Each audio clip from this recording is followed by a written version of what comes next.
Either we're Americans fighting on behalf of America and American ideals, or we're not. We're Israeli puppets, and I'm unwilling to be an Israeli stooge. Permanent intelligence sharing with Israel and ties it to their qualitative military edge and restricts future presidents from scaling it back. Between the United States and Israel, that would literally join the US and Israel at the hip in terms of technological cooperation. Israel is ranked in the intelligence community as critical threat for counterintelligence. And instead, the response now is, just give them everything anyway. Just give it to them.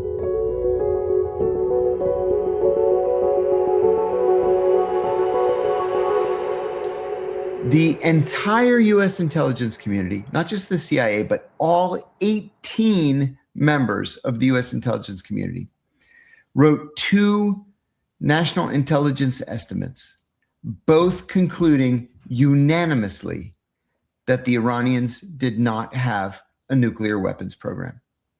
Besides that, in 2003, Ayatollah Khamenei, the late Ayatollah Khamenei, issued a fatwa in 2003 declaring it a sin to develop a nuclear weapon. There was no Iranian nuclear weapon or nuclear weapons program, period. But that narrative didn't serve Israeli interests. And so Benjamin Netanyahu just kept doing what he's always done and what Israeli prime ministers before him have done. They've come to the White House, usually several times a year, and they've said, bomb Iran, bomb Iran, bomb Iran. And every single president said no until this one.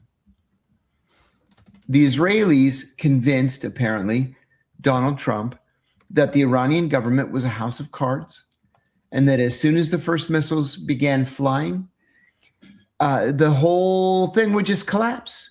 Mm-hmm. Well, anybody who knows anything about Iran knew that that wasn't true. Even if you don't know anything about Iran, if you just followed the Iraq War in 2003, you knew that that wasn't true. We are never seen as liberators. We're always seen as invaders and occupiers.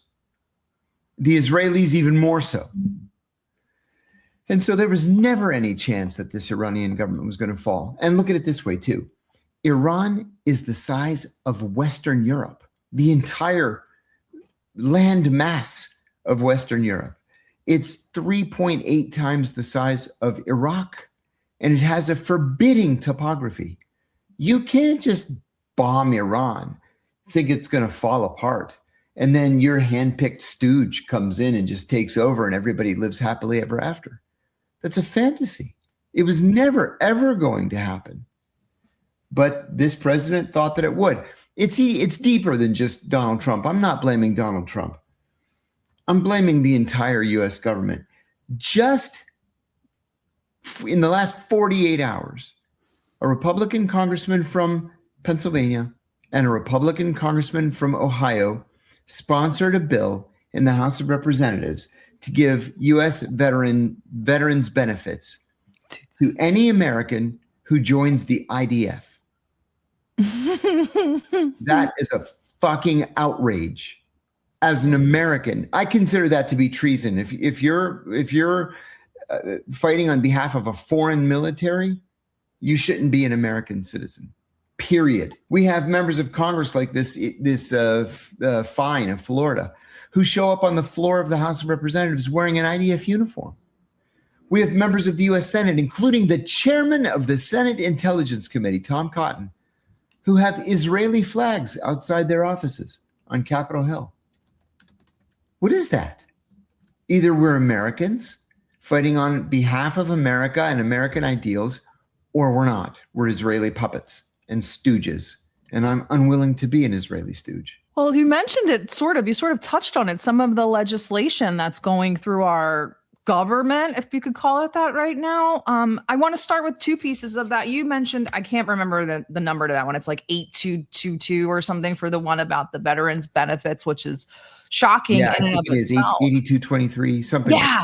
Yeah, that might be it. Yeah. Well, I want to talk about 224 of FY27 NDAA, which creates a permanent DoD executive agent for the U.S. military fusion, or U.S.-Israeli military fusion, as well as Section 622, and this would be your wheelhouse, Section 622 of the Intelligence Authorization Act for 2027, slipped in by Tom Cotton, does the same thing on the intelligence side. It locks in permanent intelligence sharing with Israel and ties it to their qualitative military edge and restricts future presidents from scaling it back. What is going on? Let's start with the military merger and the NDAA, and then I want you to give us your intel expertise on the intel side. And isn't it ironic that this same week that this is happening, what you just said, what we're also seeing is the Defense Intelligence Agency had to issue a warning to its own employees about stepped up Israeli spying on the United States. Mm-hmm. And people just look at you square in the eye here in Washington like, no, there's no problem here. So the NDAA, the National Defense Authorization Act of 2027, NDAAs just by their nature are just rotten, evil, terrible pieces of legislation. They usually run between 1,500 and 3,000 pages. Nobody reads them. And members of Congress like Tom Cotton and Lindsey Graham and Ted Cruz can slip in anything they want. They get themselves appointed to the conference committee so they can ensure that in the clean bill that comes out at the end of the negotiation, their provisions are still inside. It's a filthy business.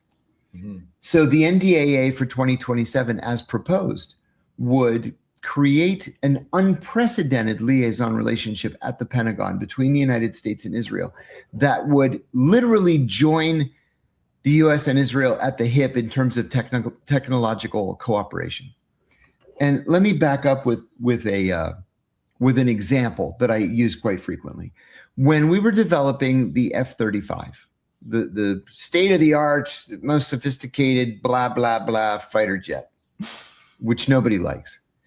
The F-35, the Israelis were the first ones to come to us, and they said, we want this new F-35. And we said, okay, we'll give it to you first. We're going to call it the F-35I for Israel, and we're going to degrade the avionics just barely, just in case, God forbid, one of them gets shot down, and the Russians or the Chinese get it. They're not going to have our topmost secrets. The Israelis said, nope, not good enough. We want the F-35. As is, as you have it. We want the same one you have. In the meantime, at the same time, the Emiratis came to us and they said, we want this F-35. And we said, okay, we'll sell it to you. We're going to call it the F-35E for Emirates. And we're going to degrade the avionics just a little bit. So God forbid, if you're in a dogfight over Iran and one gets shot down, that the Chinese or the Russians don't get it. They said, fine, we'll take it. The Israelis sent out hundreds of spies all across America in our defense contractors to steal that 2% of the avionics that we wouldn't give them. Well, with the National Defense Authorization Act of 2027, they don't need the spies to steal it because we're just going to fork it over. Mm-hmm. Just hand it over to them. Here you go. Here are our most sensitive secrets. Now, Israel is the same country that sold our top secret information to the Soviet Union through that they acquired through Jonathan Pollard in order to bring a plane load of Russian Jews into Israel.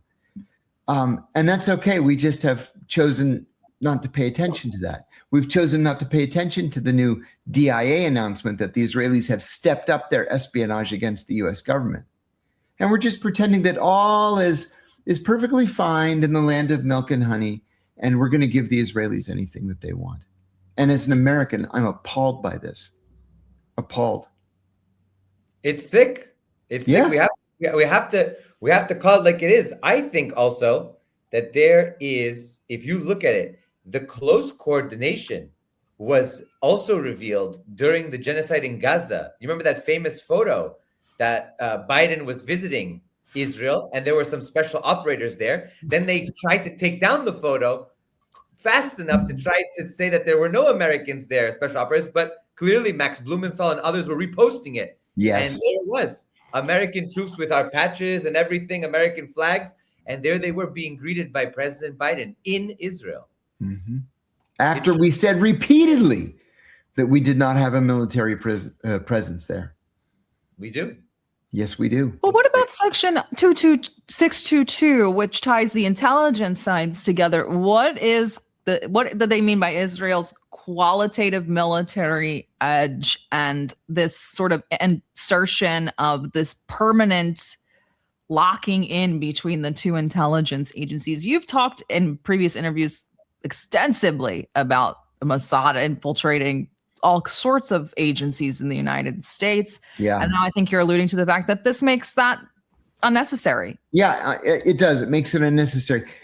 Israel is ranked in the intelligence community as critical threat for counterintelligence. Do you know the other countries that are ranked for critical threat? North Korea.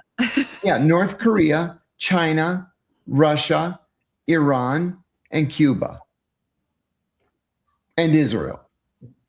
Critical threat to the United States government.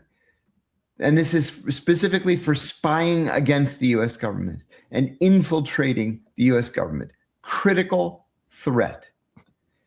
And instead, the response now is, just give them everything anyway. Just give it to them. Yeah, I jokingly said, you mitigate the threat by becoming it. Yeah, that's exactly right. How sick is that?